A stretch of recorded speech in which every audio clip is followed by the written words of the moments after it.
Russ, we are back again to talk about a very important film, David Lynch's Blue Velvet from 1986.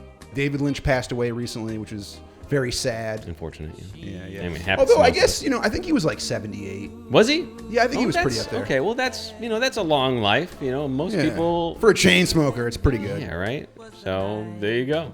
David Lynch is probably one of my favorite directors of the 80s and 90s. And his films, are great, but he also became like kind of a cultural figure and like an on-screen talent through his weather reports and, his website and stuff. I haven't heard of any of this. Weather reports? Weather reports on his website. For like 20 years he did that shit. That's hilarious. He had a website way back in the day, davidlynch.com, in like maybe 2000 or some shit. And he had a website and was doing like weird animated shorts and stuff online a long time ago. I don't remember that. Is that stuff still able to be found or what? Yeah, I think it's called Dumbland. I think maybe we watched some of these one time. Okay, I can believe that. My memory's trash, In an industry full of creeps, I don't think I've ever heard someone say something negative about David Lynch. He was a very beloved filmmaker and surprisingly wholesome and upbeat considering the kinds of films that he made. His personality doesn't match his work in a way. Right. You'd think Tim Burton matches his work. It's like edgy and dark or wacky, but I guess so. I've never really watched a lot of Tim Burton interviews. I don't really know. No. I mean, just the aesthetic of Tim Burton. I feel like looks like he could be in his own movie. Whereas, like, I wouldn't see David Lynch in a David Lynch film necessarily. He played a pretty big character in Twin Peaks, but oh, did he? Yeah, okay. That's kind of where he became like known as an actor. Okay. Probably haven't seen Twin Peaks. I actually haven't seen Twin Peaks. Twin Peaks is very similar to Blue Velvet. That was the next thing he did after Blue Velvet, and the similarities are vast. Okay. Even when you look at Dorothy Valance's apartment in Blue Velvet, it pretty much looks like the Black Lodge from Twin Peaks. The town of Twin Peaks, not so different than the town of Lumberton that Blue Velvet takes place in. I'm going to give Blue Velvet 4 out of 5 stars. This is a great film and a must-watch for film buffs. If you're only going to watch one David Lynch film, I say go watch Blue Velvet or Lost Highway. One of the things that I find most impressive about Blue Velvet is how it accomplishes being extremely surreal without much in the way of special effects. It's a big contrast to the previous film they did, Dune, which is, a big expensive movie with tons of effects and much less interesting. With David Lynch, sometimes less is more. There's really nothing in this movie that's so supernatural or crazy. Right. But it's fucking amazing and hard to watch and disturbing on a level that I don't know if anybody had really witnessed in 1986. What do you think, Russ? Yeah, I'm probably in a similar position. I think overall it had great tension. It had like cohesive mystery, which is not more than I could say about other David Lynch pieces that I've seen before. But I feel like this time, this approach to sort of a more straightforward narrative, it worked and it allowed you to like think critically about it.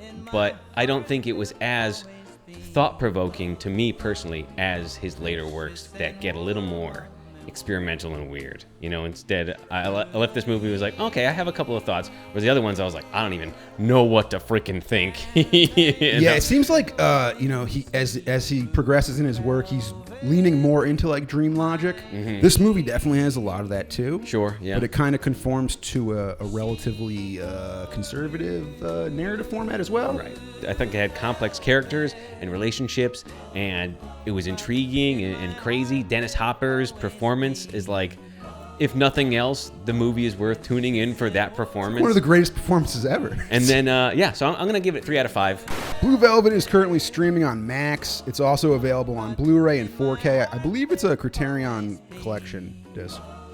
The plot of Blue Velvet centers around a college student named Jeffrey Beaumont, played by Kyle MacLachlan. After his father suffers a stroke, Jeffrey returns home to help run the family hardware store. And one day, Jeffrey stumbles upon a human ear discarded in some grass.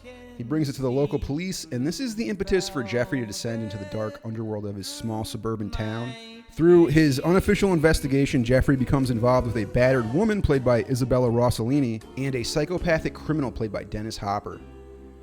Dennis Hopper plays possibly the most deranged and unsympathetic character ever, and he's the most entertaining part of the film. It's an amazing performance. It seriously is. The second of 7 characters named Frank that Hopper will play throughout his career. Oh, interesting. Yeah, I don't know what it is about Franks, but anyway, this one's a standout performance for sure. Yeah, this role really like reignited his career. He had been like blacklisted, like going way back to like Easy Rider. After that, no one wanted him, or Yeah, what? nobody wanted to work with him for a long time. He still kind of did stuff. He was in like Apocalypse Now and shit. Right. But when he was in Apocalypse Now, even like Francis Ford Coppola was kind of taking a risk. Right. And it was more because he really respected him as a filmmaker than anything. Sure. And I feel like after Easy Rider, Hopper got like they did a bunch of drugs, and I feel like he got this like persona of being like He got a reputation for being a drug addict. Yeah, a difficult drug addict. He probably was. And yeah, he probably was. And that might even be why he was cast in this movie as a difficult drug addict. It might be why he's so great as this role. Right. It might have been made for him. Because I heard a lot of people passed on this role. They were like, it's just pornographic, or it's just detrimental to my career. And Hopper was like, I gotta have this. This is me on screen. Yeah, Dennis Hopper is equally terrifying and hilarious, and the memorable lines that he does in Blue Velvet are pretty numerous. Oh, every single thing that comes out of his mouth is just so quotable. Let's fuck! I'll fuck anything that moves! Jeffrey discovers Frank has Dorothy's husband and child held captive, so she will continue to sing at his nightclub and indulge his twisted Freudian sexuality. He has like this weird like sexual mommy relationship with her. Yeah, it's weird. So weird there's stuff. a whole bunch in this movie about like Freudian psychology. It's a lot to unpack. Yeah. It's like Jeffrey's dad is taken out of the picture in the beginning, and his mom is kind of aloof. So he gets into this situation where Dorothy is like becomes like his surrogate mother, and Frank becomes like his father. Interesting. It's fucking pretty bizarre. You think about the interesting. Yeah, because like the what is it, the Oedipus thing, where you want to kill your father and Well, you don't want to do mother? that. You just end up doing that. It's like a stage of childhood development, I think. Is it? Yeah, you see your mother as the object of sexual desire at one point. Speak for yourself, Gary. I mean, we've all. Russ, I still see your mother as the object God, of you sexual beat desire. me to it. Fuck. The next notable thing here is when Jeffrey finally encounters Frank while he's leaving Dorothy's apartment. And Frank takes him to this weird brothel run by an effeminate pimp named Ben. Yes. And Ben does this like lip sync to Roy Orbison's In Dreams that moves Frank to tears. I mean, there's a lot of weird homosexual undertones in this movie. Did you Sure. kind of catch that? all I know is that I was beaten off the entire time, Gary. And everything else went over my head. So the brothel is where Frank keeps Dorothy's husband and son captive. Right. And the scene in the brothel is like David Lynch at his best because nothing really happens. The scene it's bizarre. There's no logic to what happens in that brothel. It is very dreamlike. I mean, my understanding was that everybody's just all on drugs. Everybody's so on drugs and drugged out of their mind that it's like, I don't know, it's all groovy, and then I'll just punch you in the stomach, and then whatever. Yeah. We're holding the kid back there, huh? It's like, what kind of craziness? The Dorothy character is so traumatized and fucked up from this experience. Just everything, yeah. Yeah. Yeah, I think David Lynch's films, Dorothy's such a broken character, she's been abused, and who knows how long she's been abused, how long Frank has had her in this thing, or maybe her husband even abused her. Who knows? She's definitely a damaged person. And I think what's most disturbing about David Lynch films are that not because they're just totally bonkers, but because they're like a reflection of our bonkers reality. People are out there in the movies, but people are fucking out there, bro. People are crazy. People are just out of their minds. And so this is just a peek behind the doors and curtains that we all hide behind. People are actually insane. I'm not saying I'm as insane as Dennis Hopper in this movie, but I'm saying Dennis Hopper associated with this character, and was able to play it, and that other people, there's these heartstrings that this movie's able to pull because it's so ingrained into how we deal with life. It's like the whole movie is about pushing like the facade of fineness that's going on the top. You got this white picket fence and you have these nice roses, and it's just so fake because underground you have these beetles and bugs and rotten ears and evil that's just building, you know? Yeah, you see the beautiful, normal, everyday facade, but it's just a hair away from the chaos that exists right beneath the surface. Right there, yeah. You fall down onto the grass, you're literally laying on the nasty beetles that are like this embodiment of evil. After the scene at Ben's, the gang continues to drive until Frank pulls over and attempts to assault Dorothy again. And Jeffrey intervenes and punches Frank in the face, so Frank's gang drags Jeffrey out of the car and holds him at knife point. Right. And so then Frank smears a bunch of lipstick all over his face and starts kissing him. This is where the movie starts to get a little bit laughable to me. Like, okay, this is where it starts. You start it jumps laughing. the shark a little bit when Frank starts kissing him. It still is pretty fucking creepy. And he like makes him feel his muscles. It's so weird. It's weird. It's bizarre. Then he puts on the Roy Orbison tape. Yeah. And like the weird prostitute starts dancing on top of the car. The next very impactful scene is when Isabella Rossellini walks through the streets battered and beaten and into the arms of her secret lover, Jeffrey, who then has this like awkward exchange. You know, he's basically outed as being a cheater to his new girlfine, Sandy, played by Laura Dern, and her mother. Right. So fucking awkward. Awkward as hell, bro. He put this disease in me. Tell me it's all right. I opened myself to. Weird. Probably like the most twice. memorable line in the film, aside from everything that Frank says. Right. It just feels so gross. You know? She is fucked up. It's interesting because it's like this idea of like you see this woman, you find her attractive, but she has this damage, and you get involved with her, and it's like you have empathy for her. It's not like she's a bad person, right? But man, you got yourself into hell getting involved with this traumatized person, right? And that's really and everybody else who you're dealing with now has to do with that person. Yeah, he puts himself in a weird position. He really does. He just keeps going back, and maybe that's the curiosity. Maybe that's his like goody hometown. Like he wants to be a bad, almost. You know, he wants to play with fire. He wants to see things that he ought not be seeing. But at this point, he's in too deep. He can't get out. He's made his bed, and now he's got to come to the fact that he's got to lie to tell his girlfriend right here that he slept with this really damaged woman. Laura Dern's face, like her face of betrayal when she sees Jeff hugging this woman, I don't know how she does it, but the corners of her mouth just hit the goddamn floor, Gary. She's just so sad, clowning it. Yeah, she's disgusting. Did you think her performance was good, or did you think it was no, I thought she was great. She's only 18 years old. Really? Yeah. I had heard she had just entered college when they filmed it, but wow. Yeah. Okay. Yeah, she's only 18, and you know she had done the movie The Mask. The Rocky Dennis movie, where she played a blind woman. Interesting. And I guess just a very talented young actress, because she was great in The Mask. She must have been 14 or 15 or something. Wow. You know? And then she ended up being in a lot of David Lynch films after this. We didn't touch on the gas at all. Originally, it was supposed to be helium. It's supposed to be like he's breathing it and he gets a high-pitched kid's voice. Which would be silly, but also probably disturbing. You know? Kind of makes sense for the weird Freudian sexuality thing. Oh, weird to get the. He's like a baby. He's like a baby wants to fuck his mom. Baby wants to fuck. Yeah. Right? Yeah. That'd be weird when it'd be. Baby wants to fuck. You know? But Dennis Hopper, being an old hand at doing drugs, was like, "Hey, this should be amyl nitrate." Is it amyl nitrates? Yeah. Because I've also read that it's nitrous. Now I went through the different drugs, and I was like, all right. Wouldn't nitrous like put you out? Here's the thing. All right, so helium, right? It's not gonna do anything. It's just gonna change your voice. It's gonna change your voice. It's if you do too much of it, you're gonna get slight oxygen deprivation, which could do some sort of thing to your brain. Could give you brain damage. Give you brain damage. Character acts. Sure, but really that's about it. Whereas nitrous oxide, which is a laughing gas, more than 13 million Americans, Gary, have misused nitrous oxide in their lifetimes, according to a 2023 survey.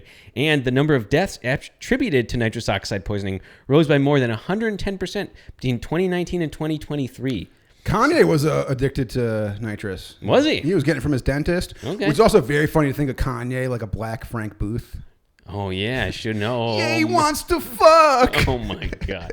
You know what? It's not too far out there, which is... I think the huge swastika necklace was a little bit over the top even for Frank Booth. That's what I'm saying here. People are so much crazier than fake characters are because, it's only what you can imagine. But people, dude, the beyond what Kanye you can shit imagine. gets crazier and crazier every week. Did you hear the latest thing about him sucking his cousin's dick? I try not to. Oh, well, he sucked his cousin's dick till he was 14. No. He wrote a song about it.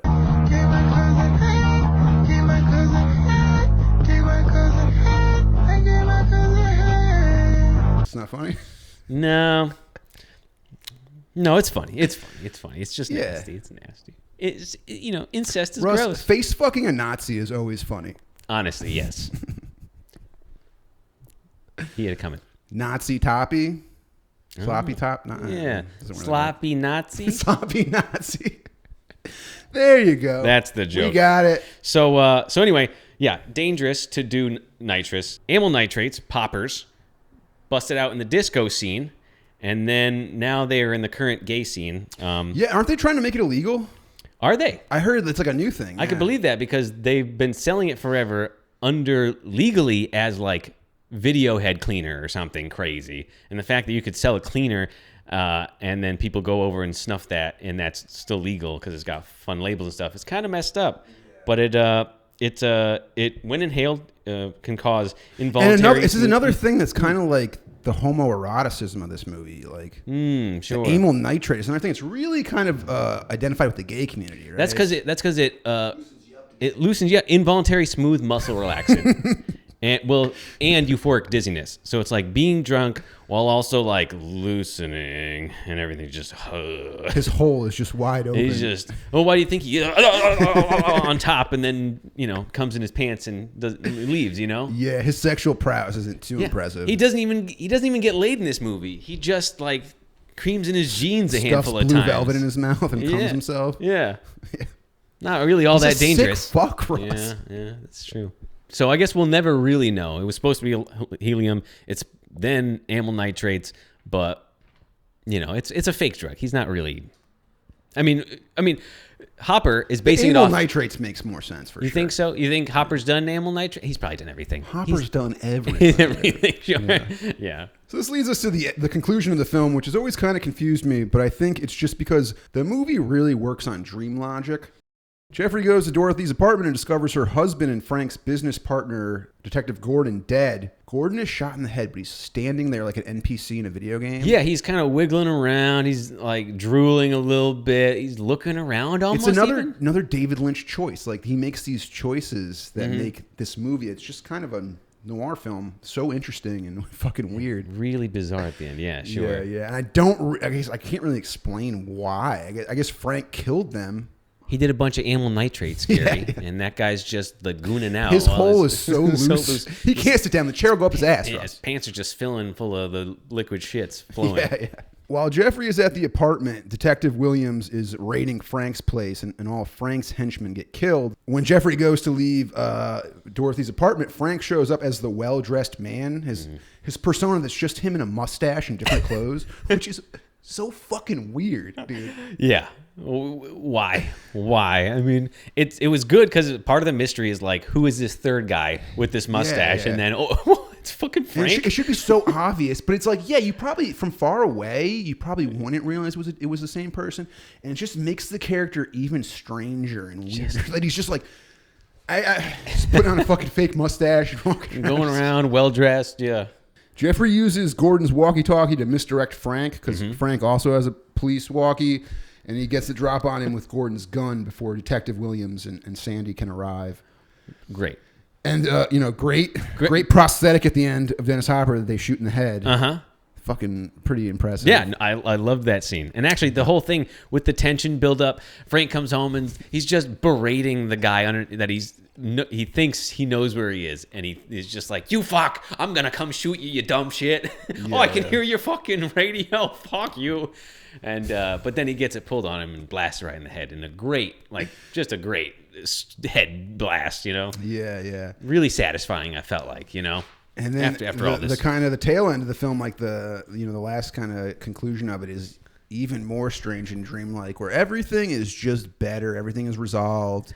I think Jeffrey's dad is better, and his girlfriend's parents are over and they're having this nice lunch, and there's this very fake looking robin with like, is it fake? I don't know. Fake. It's an animatronic robin. Yeah, there's two fake birds. They're both fake, and I think they look fake, but I can't help but feel like this is purposeful. Yes. Like the fireman in the beginning who's like, like creepily this fake waving. fireman on the truck. Right. But the whole thing is fake. You know? I think that's the point. I think, because he shoots Frank, the cop busts in and says, "It's over," right? Or it's like finally over or something. And then we go to this dream sequence bookend where, again, it's kind of like, we pushed everything under the rug. It's all safe. But then there's these facades of fakeness, like this fake bird eating this bug. There is a character arc in this movie. This character kind of loses his innocence.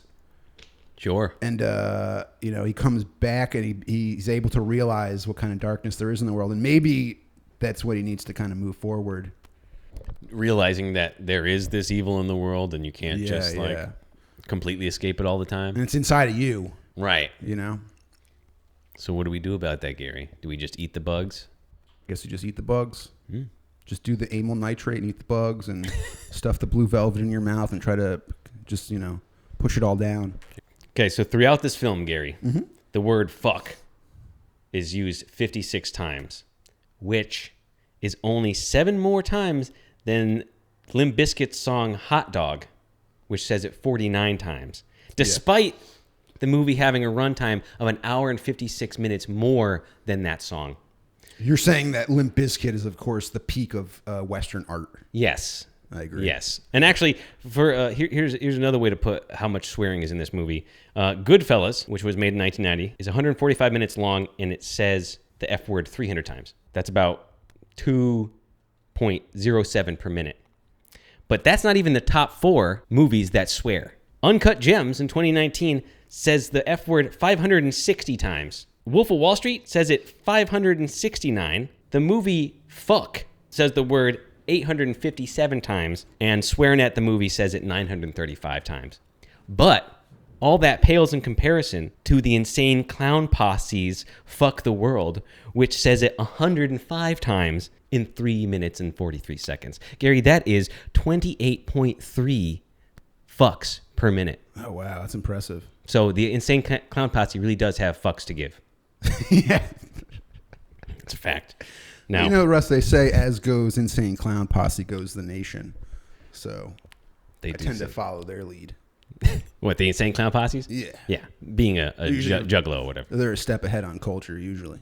Speaking of culture, I have brought in 2 beers, and we're going to do a blind side-by-side taste test to see which we prefer. Because in the movie, there is a classic debate between 2 beers. And so I have these 2 beers. You got Pabst Blue Ribbon and Heineken. I got Heineken and Pabst Blue Ribbon. Now, let me ask you, Russ. Do you think there's a symbolism to the Heineken? Like, yes. The Pabst Blue Ribbon is like the American traditional beer, and the Heineken is like the European import, right?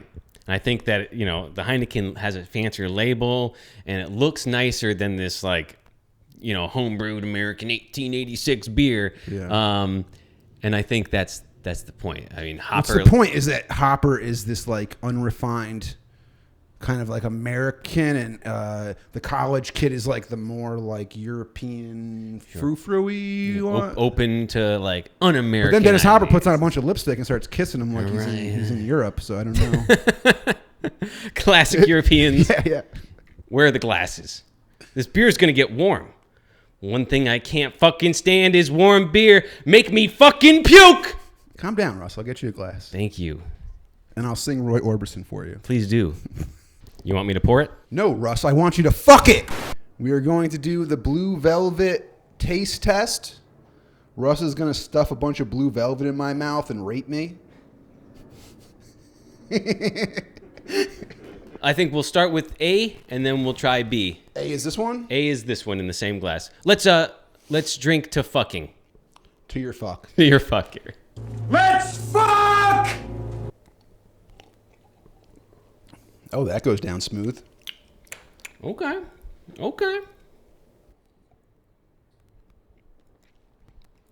Okay, that was beer A. Try B. And now,